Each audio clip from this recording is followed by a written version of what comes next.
Baik, bismillahirrahmanirrahim. Assalamualaikum warahmatullahi wabarakatuh. Alhamdulillahirrabbilalamin. Wabihi nasta'inu ala umuri dunia wa din. Wassalatu wassalamu ala asrafil anbiya'i wal mursalin Sayyidina Muhammadin wa ala alihi wa ashabihi ajma'in. Amma ba'du. Bersyukur kita pada Allah, pada hari ini kita masih diberikan kesehatan, masih diberikan iman, sehingga kita bisa melaksanakan aktivitas kita sehari-hari dengan bahagia, dengan penuh semangat. Salawat dan salam buat junjungan kita Nabi besar Muhammad sallallahu alaihi wasallam. Allahumma shalli ala Muhammad wa ala ali sayyidina Muhammad. Pada pagi hari ini kita akan kembali mendiskusikan perkuliahan kita, yaitu pemikiran Islam dan filsafat. Insya Allah beberapa menit ke depan kita akan membahas tema atau sub bahasan yang berkaitan dengan konsep dasar dari pemikiran Islam dan filsafat. Apa saja itu? Yaitu berkaitan dengan definisi, tujuan, serta urgensi mempelajarinya. Nah, kita masuk pada sesi pembahasan yang pertama, yaitu pengantar Introduction to Islam and Islamic Thought. Sejak awal dari sekarang, adik-adik harus bisa membedakan, kita harus bisa membedakan antara Islam dan pemikiran Islam. Tegasnya adalah kedua hal ini adalah hal yang berbeda. Perkuliahan ini kita tidak sedang mempertanyakan atau meragukan Islam sebagai agama atau keyakinan. Sebaliknya, yang kita maksud atau yang kita tuju adalah berusaha memahami bagaimana umat muslim memahami, kemudian memaknai dan juga mengekspresikan keyakinan mereka terhadap Islam. Nah, ini jelas ini perbedaannya. Kalau Islam sebagai sebuah agama itu berkaitan dengan apa yang kita yakini.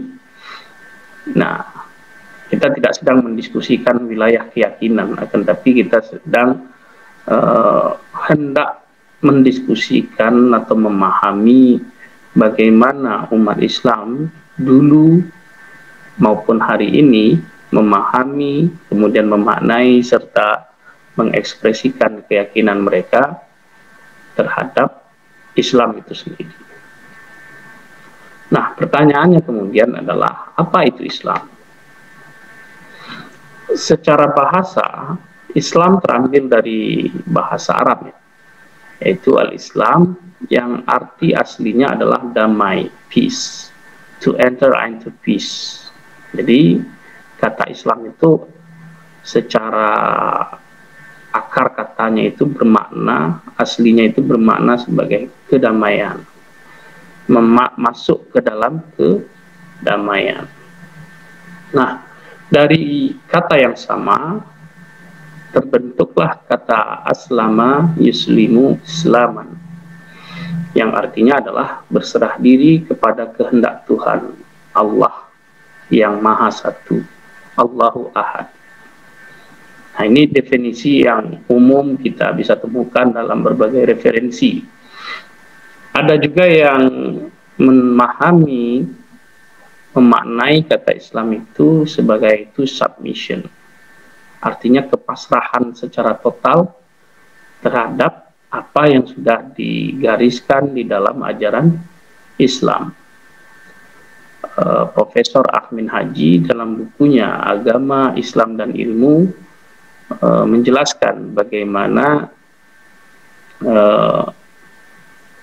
kata Islam itu dalam konteks modern bisa dimaknai sebagai komitmen. Jadi ketika Anda ataupun saya menyatakan saya berislam, artinya saya berkomitmen terhadap keislaman itu sendiri. Nah, kalau kita kembalikan makna komitmen ini kepada makna asasnya, artinya komitmen kita adalah bagaimana terwujudnya kedamaian Bagaimana terjemahannya keselamatan seperti itu. Bahkan ada salah seorang sarjana Barat membedakan antara kata Muslim dalam penggunaan bahasa Inggris dan Muslim dalam berbahasa Arab. Nama tokoh itu adalah Wilfred Cantwell Smith. Nah, jadi si Smith ini menurut dia tidak masalah kalau saya misalnya mengatakan I'm not a Muslim. Akan tetapi dia menjadi bermasalah ketika saya mengungkapkannya dalam bahasa Arab, yaitu lastu bi muslimin. Kenapa demikian? Karena kalau dalam tradisi bahasa Inggris, I'm not a Muslim, itu artinya saya bukan seorang Muslim. Muslim dalam pengertian di sana adalah orang yang menganut agama Islam. Tetapi kalau digunakan dalam konteks berbahasa Arab, lastu bi muslimin, artinya justru berbeda, karena Muslim di situ adalah orang yang berserah diri kepada Tuhannya.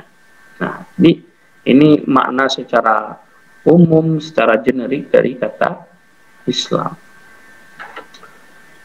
Oke, kita lanjutkan. Nah, secara istilah, Islam itu adalah wahyu yang diturunkan kepada Nabi Muhammad sebagai pedoman untuk kebahagiaan hidup di dunia maupun di akhirat. Nah, pedoman yang dimaksud apa saja?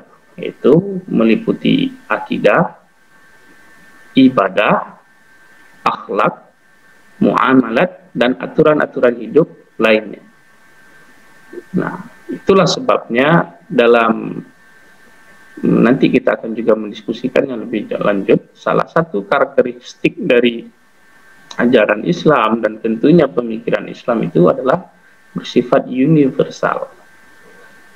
Kenapa? Karena Islam yang dalam perspektif, dalam pemahaman umat Islam adalah agama yang syumul atau komprehensif. Dia tidak hanya mengatur urusan teologi, akidah, dan tetapi sampai mengurus detail-detail perilaku manusia. Bagaimana akhlak kita ketika bersin, akhlak ketika masuk ke kamar mandi, akhlak kita memakai pakaian, bagaimana cara kita berjalan dan lain sebagainya, itu diatur, ada nilai-nilai norma yang mengaturnya dalam ajaran Islam. Nah, itulah sebabnya ketika dikatakan Islam itu sebagai pedoman untuk kebahagiaan hidup di dunia maupun di akhirat. Nah, dengan seperti ini kita bisa lebih memahami apa itu Islam.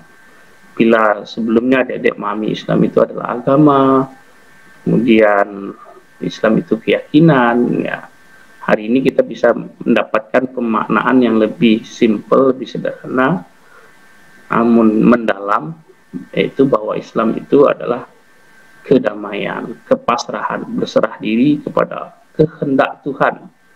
Nah, kehendak Tuhan itu di mana kita bisa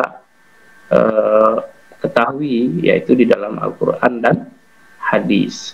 Nah, akan tetapi bagaimana umat Islam memaknai pesan-pesan atau kehendak Tuhan di dalam Al-Quran tadi, nah disitulah terjadi atau disitulah wilayahnya pemikiran Islam. Oke, nah di dalam buku Abdullah Said, nah teman-teman bisa mendownloadnya ya di link yang sudah saya sediakan, Islamic Thought and Introduction, itu dia jelaskan bahwa buku ini bertujuan untuk mahasiswa S1 ya, yang berkaitan atau untuk memahami apa itu Islam, masyarakat Muslim, pemikiran Islam, ataupun studi-studi keagamaan. Nah, itu bisa dipahami sebagai an introduction to Islamic thought atau pengantar pada studi Islam. Akan tetapi di dalam buku ini dia tidak hanya fokus pada satu aspek pemikiran saja. Sebaliknya, dia juga membahas area-area pemikiran Islam yang berkaitan dengan dasar-dasar teks, dasar-dasar hukum, teks-teks hukum, teologi, filsafat, politik, seni, mistisisme atau sufi, dan tentunya tren-tren pemikiran Islam baik sebelum maupun setelah periode modern. Nah, kan tapi kalau kita membaca buku Abdullah Said ini, kita mendapatkan sesungguhnya buku ini bukanlah buku yang berbicara tentang budaya Islam ataupun peradaban Islam. Sebaliknya lebih kepada bagaimana doktrin-doktrin umat Islam yang berkembang, kemudian diproduksi atau dihasilkan, kemudian transmisi ilmu pengetahuan atau pengetahuan keagamaan itu seperti apa. Nah, dari pengantar yang ditulis oleh Abdullah Said ini, kita bisa memahami bahwa ruang lingkup kajian dari pemikiran Islam itu tidak berdiri pada satu aspek. Dia berkaitan dengan banyak aspek multidisiplin, baik itu teologi, apakah filsafat, politik, ekonomi, seni, sosiologi, antropologi, dan lain sebagainya. Itu bisa kita kaji, kita diskusikan dalam perkuliahan pemikiran Islam dan filsafat. Nah, dengan seperti itu ya akan keliru kalau kita memahami pemikiran Islam itu hanya sebatas berkaitan dengan doktrin-doktrin ajaran Islam. Nah, jadi tidak hanya pada wilayah itu, akan tapi bagaimana sebuah doktrin, sebuah pemikiran ataupun pengetahuan keagamaan itu diproduksi, dihasilkan, dan juga ditransmisikan. Jadi bagaimana dulu para sahabat kemudian turun ke tabi'in, tabi'in sampai generasi hari ini, itu pengetahuan keagamaan itu seperti apa sih dihasilkan dan seperti apa dia ditransmisikan dari satu generasi ke generasi yang lain. Nah, kalau kita misal dilihat secara geografi, Indonesia ini kan jauh, sangat jauh malah dari pusat di mana Islam diwahyukan, yaitu di Jazirah Arab. Nah, tentunya tidak bisa kita katakan bahwa pemahaman atau pemaknaan Islam yang ada di Indonesia ini datang secara tiba-tiba ketika orang Indonesia membaca Al-Quran kemudian hasilnya seperti itu. Tidak. Dan tetapi ada yang dalam tradisi pesantren kita mengenal istilah sanad keilmuan. Nah, jadi itulah yang disebut dengan transmission of religious knowledge. Jadi pengetahuan keagamaan itu ditransmisikan dari satu generasi ke generasi yang lain, dari satu wilayah ke wilayah yang lainnya. Nah, itu penting untuk kita pahami secara bersama. Selanjutnya, apa sih urgensi dari mempelajari pemikiran Islam dan filsafat ini? Menurut saya sangat sederhana ya. Ketika ada kita semua memahami tradisi pemikiran Islam dan filsafat, maka kita akan mengarah pada suatu pemahaman keislaman yang moderat, inklusif, koeksistens, bebas, toleransi dalam memahami sebuah pemikiran ataupun ekspresi keislaman. Nah, tentu kita semuanya sudah tahu ya bahwa Islam itu adalah wasat ya atau moderat. Nah, akan tetapi seringkali terjadi menurut hemat saya posisi moderat tadi menjadi tidak jelas. terkesan umat Islam atau tradisi pemikiran Islam itu tidak berat ke kiri, tidak berat ke kanan, akan tetapi menjadi abu-abu, seolah-olah tidak mempunyai sikap. Nah, kita nggak mengarah pada sikap moderat yang ekstrim seperti itu ya, kan, tapi moderat dalam pengertian bahwa kita berdasarkan pada nilai-nilai luhur, nilai-nilai universal dari ajaran Islam itu sendiri. Nah, kemudian dengan memaknai atau memahami tradisi pemikiran Islam dan filsafat ini, maka muncullah sikap inklusif terhadap varian-varian pemikiran. Nah, nanti kita misalnya mendiskusikan bagaimana munculnya sekte-sekte teologi di dalam Islam. Ada Syiah, ada Murji'ah, ada Khawarij, ada Mu'tazilah, ada Asy'ariyah, ada Maturidiyah, dan seterusnya. Nah, itu adalah khazanah dari tradisi pemikiran Islam yang menurut hemat saya perlu kita maknai dan perlu kita pahami dalam konteks histori. Jadi perbedaan-perbedaan pemaknaan tadi tidak harus menjadikan kita bertentangan, berseberangan, apalagi bermusuhan terhadap orang-orang atau kelompok yang memiliki pandangan yang berbeda dengan kita. Nah, itulah sebabnya sikap inklusif itu juga diiringi dengan prinsip koeksistensi. Jadi, sekalipun kita tradisi kita di Indonesia ini pada umumnya bermazhabkan Syafi'i, kemudian teologi yang kita gunakan adalah Asy'ariyah. Nah, thariqahnya adalah tarikat Naqsabandiyah atau Syatariyah. Nah, sekalipun kita sudah hidup dalam tradisi yang seperti itu, tradisi pemikiran keislaman yang demikian, tetapi tidak menutup kita untuk terbuka terhadap tradisi pemikiran yang lain. Misal ada umat kelompok Syiah di Indonesia ini, kelompok Ahmadiyah dan lain sebagainya. Nah, kita harus memposisikan mereka dalam konteks pemikiran ini. Ekspresi keislamannya itu ditentukan oleh bagaimana dia memahami, memaknai Islam itu sendiri. Nah, ada orang yang mengekspresikannya dengan kaku, keras, tegas. Nah, itu karena dia memaknai Islam itu sebagai agama yang ya seperti itu. Nah, kalau dia ada orang yang cenderung begitu damai, tenang saja melihat Islam ini, karena dia memaknai Islam itu agama yang damai, tenang, dan dakwahnya pun adalah dakwah damai, dakwah cinta, seperti itu. Nah, ini sangat penting untuk kita pahami secara bersama.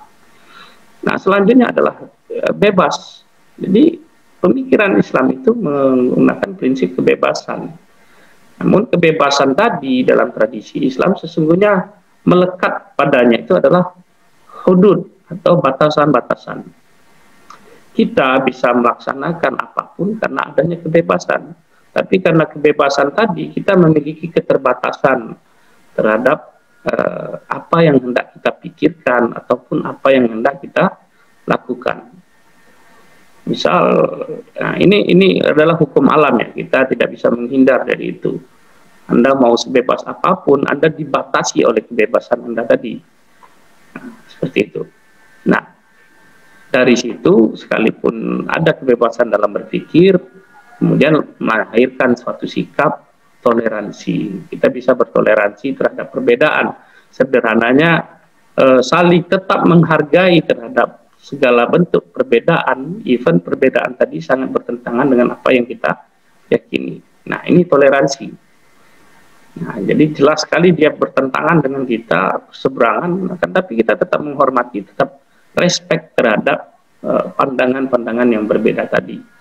Nah, selain terlepas dari konteks ini, mengapa pemahaman seperti ini atau sikap ini penting, khususnya dalam konteks Indonesia adalah menurut hemat saya karena kita adalah masyarakat yang sangat majemuk sekali. 18.000 pulau ada di Indonesia ini, beragam suku, tak terhitung. Jumlah bahasa dan lain, budaya, kearifan lokal dan lain sebagainya, itu sangat banyak sekali. Sekalipun ada 6 agama yang secara formal, akan tetapi di tengah masyarakat banyak sekali kita temukan keyakinan-keyakinan keagamaan yang hidup di dalamnya. Nah, itu semua harus kita pahami sebagai sebuah khazanah yang membuat kita semakin bisa terbuka terhadap segala bentuk perbedaan tadi. Nah, ini adalah tujuan penting dari mempelajari pemikiran Islam dan filsafat. Nah, terakhir saya ingin menjelaskan berkaitan dengan bagaimana hubungan pemikiran Islam dan filsafat. Filsafat dalam tradisi Islam itu punya posisi yang sangat penting sekali ya. Nah, bahkan secara sadar kita harus akui bahwa tradisi pemikiran Islam itu dipengaruhi oleh tradisi filsafat pada zaman Yunani kuno atau Yunani kuno ya. Nah, ini adalah hal yang sangat normal dan alamiah ya, karena kita tidak ada di dunia ini yang lahir dari ruang hampa seperti itu. Nah, bahkan kalau kita boleh jujur, misal dalam tradisi hermeneutik itu konon katanya orang yang memulainya itu adalah Nabi Idris, yang di dalam tradisi Yunani disebut siapa saya lupa namanya, yang itu artinya apa? Sesungguhnya filsafat itu sendiri adalah tradisi keilmuan yang sama sekali tidak bertentangan dengan Islam. Bahkan kalau kita boleh menguliti secara sederhana apa itu filsafat, filosofia tadi, yang artinya orang yang mencintai kebijaksanaan. Kenapa dia mencintai kebijaksanaan? Karena dia telah berpikir secara mendalam. Nah, pemikiran yang mendalam tadi melahirkan berupaya menemukan kebenaran. Karena adanya ditemukannya kebenaran terus menggali lagi, maka muncullah namanya kearifan. Nah, jadi mustahil Islam itu tidak menyukai kebenaran, tidak menyukai kebijaksanaan. Jadi kalau ada pandangan yang mengatakan filsafat itu haram, filsafat itu menyesatkan, menurut hemat saya itu adalah pandangan yang bertentangan atau tidak sesuai dengan tradisi keilmuan dalam Islam. Sebaliknya, justru melalui filsafat, pemikiran ataupun keilmuan dalam Islam itu berkembang pesat. Kita tahu setelah filsafat Yunani berkembang, kemudian masuklah era the Dark Age di dunia Barat. Nah, akan tapi pada saat yang sama Islam justru berkembang sangat pesat sekali. Kita ada Averroes atau Ibn Rushd, ada Avicenna atau Ibn Sina, kemudian ada filosof-filosof lain, Al-Khawarizmi, Al-Kindi, Ibnu Khaldun, lain sebagainya. Itu adalah orang-orang yang mempelajari filsafat Barat pada satu sisi, kemudian dia menggali juga nilai-nilai ajaran Islam sehingga melahirkan suatu tradisi filsafat Islam yang menarik untuk kita pelajari secara bersama. Nah, selanjutnya, tahap selanjutnya, ketika dunia Barat mulai menyadari dengan munculnya kesadaran baru yang kita sebut dengan Renaissance atau era pencerahan, orang Barat juga mempelajari warisan tradisi keilmuan Islam. Nah, kalau kita lihat dalam ekonomi, tradisi pemikiran ekonomi, missing link itu sudah dibahas oleh misalnya Abdul Azim Islahi, Ghazanfar, ada yang membantah teori the Great Gap yang ditulis oleh Schumpeter seperti itu. Jadi tegasnya adalah filsafat dalam tradisi Islam itu sangat hidup, sangat khazanahnya sangat kaya sekali, sehingga kita penting untuk mempelajarinya sebagai sebuah tradisi keilmuan. Nah, urgensi dari filsafat ya tidak ragu lagi ya, filsafat itu sangat penting seperti yang sudah saya katakan tadi. Bahkan kemunduran peradaban Islam konon katanya juga dimulai karena orang mulai meninggalkan tradisi filsafat, yang artinya orang mulai malas berpikir, memaknai Islam hanya sebatas doktrin, ya sholat, ibadah, kemudian berserah diri pada Allah. Padahal tidak demikian. Peradaban Islam dulu pernah maju, bangkit, dan berkembang karena perkembangan ilmu pengetahuan. Oke, saya pikir itu adalah konsep-konsep dasar yang perlu kita pahami bersama berkaitan dengan pemikiran Islam dan filsafat. Nah, pada pertemuan selanjutnya kita akan berusaha memahami secara umum, kalau memungkinkan kita detail, yaitu konsep dasar tentang teologi Islam, aliran-aliran teologi, dan bagaimana sih pengaruhnya terhadap perkembangan keislaman. Mungkin demikian untuk sesi perkuliahan kita pada pertemuan yang kedua ini. Terima kasih atas perhatiannya. Assalamualaikum warahmatullahi wabarakatuh.